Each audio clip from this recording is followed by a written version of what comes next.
बीजेपीच्या जोरावरती एकनाथ शिंदे यांनी शिवसेना आणि पक्ष चिन्ह हे मिळवलं। त्याचबरोबर उद्धव ठाकरे यांच्याकडून शिवसेनाही ताब्यात मिळवण्यात यशस्वी झाले। विधानसभा अध्यक्ष राहुल नार्वेकर यांनी काल निकाल दिला आणि याबाबत संतापाची लाट प्रचंड महाराष्ट्रात उमटताना दिसत आहे।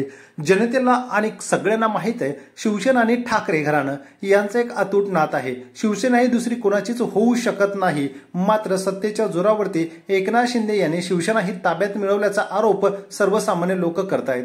त्याचबरोबर 2019च्या निवडणुकीमध्ये शिवसेना पक्षप्रमुख म्हणून एबी फॉर्म दिल्याबद्दल शिवसेना पक्षप्रमुख उद्धव ठाकरे यांचे आभार सुद्धा एकनाथ शिंदेंनी मानलेलाचा हा ट्विट केलेला फोटो सध्या व्हायरल होतोय। याचवरून लोकांमध्ये एक प्रचंड चीड निर्माण होते। सध्या कायद्याचं राज्य नाही, भारतीय जनता पक्ष आपल्याला हवा तसा कायदा बनवून आणि त्याचा फायदा घेताना दिसतोय।